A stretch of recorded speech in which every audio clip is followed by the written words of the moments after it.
Masalah ini sebenarnya sudah lama ya, artinya kita selalu mempertanyakan political will dari pemerintah, bagaimana sikapnya terhadap industri-industri padat karya dan khususnya juga padat karya orientasi ekspor ya.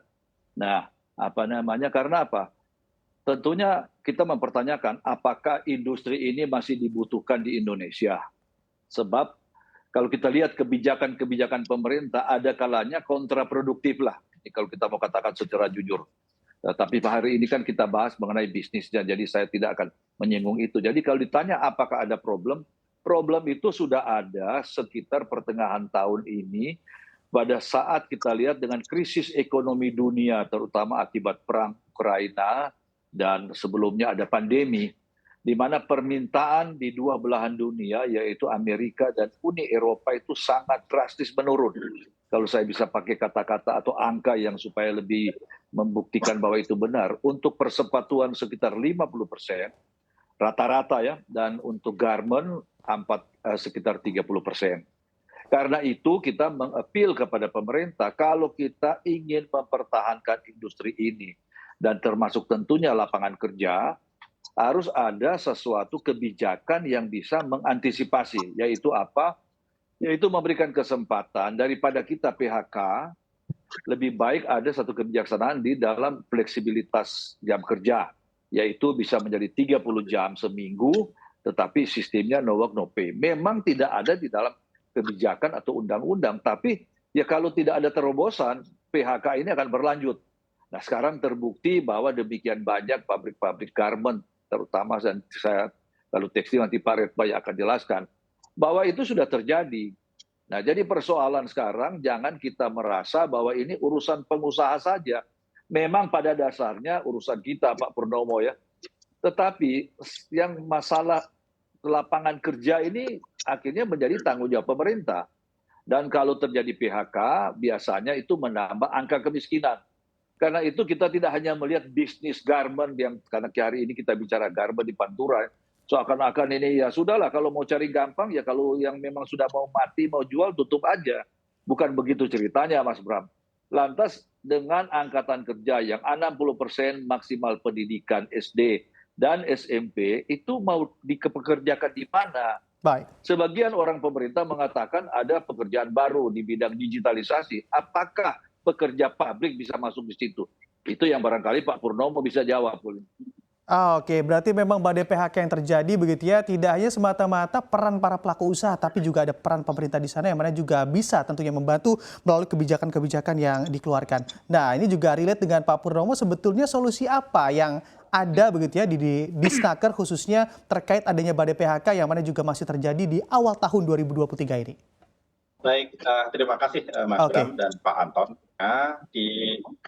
Itu adalah 104 tahun 2021. Itu bagian upaya pemerintah di masa pandemi COVID ini bagaimana mengatur sebagai pedoman pelaksanaan hubungan kerja di masa pandemi COVID. Jadi di situ memang ada upaya pemerintah bagaimana garmen dan padat karya ini bisa tetap eksis ya. Memang diberikan kesempatan antara pekerja dan pengusaha untuk merundingkan terkait dengan jam kerjanya, terkait dengan shiftnya, waktu kerjanya. Tapi dari regulasi itu memang sudah memberikan ruang dan waktu bagaimana biar tetap eksis di masa pandemi maupun pasca pandemi ini, sehingga tetap berjalan dan tetap tidak ada badai PHK yang tadi disampaikan oleh Mas Bram. Itu bagian dari acuan atau panduan bagaimana kita menyikapi kondisi yang ada, sementara tadi disampaikan Pak Anton, kita udah terhantam oleh pandemi COVID sekian tahun dan sekarang masuk tadi ada secara global ada perang Rusia dan Ukraina tadi. Nah, itulah bagian dari upaya pemerintah bagaimana tetap menjaga eksistensi dari padat karya ini sehingga tetap bisa berjalan. Mungkin itu sementara tanggapan dari kami, Pak Bram.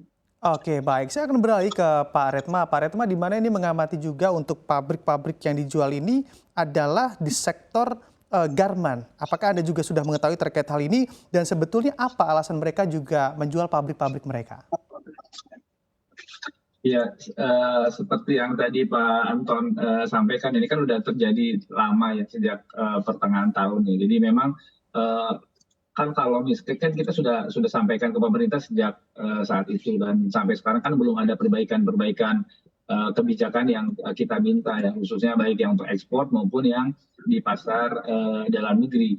Jadi kan lama-lama mereka sudah merumahkan, kan tetap juga merumahkan juga sebagian gajinya juga mereka bayar, meskipun nggak semuanya, ada yang 50%, ada yang 30%. Tapi kan lama-lama kan nggak kuat juga ya, karena kan pemasukannya, cash flow-nya terganggu gitu, lama-lama nggak kuat juga ya, mau nggak mau akhirnya dia jual pabriknya gitu ya, daripada terus-terusan berharap. Mereka sebetulnya masih berharap akan ada perbaikan kondisi, tapi sudah dalam hampir dari 5 bulan, 4 bulan, 5 bulan ini tidak ada perbaikan yang signifikan. Bahkan juga kita melihat stok kayaknya anteng-anteng aja, tenang-tenang aja, nggak ada perbaikan ya.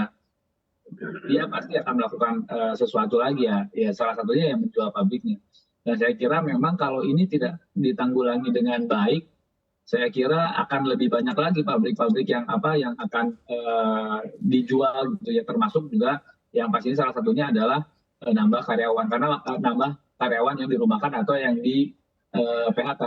Bahkan ini kan kita sudah warning sebelum di kuartal 4 awal kan kita sudah warning kalau ini tidak ada penanganan yang baik gitu ya, ini akan terjadi terus-menerus.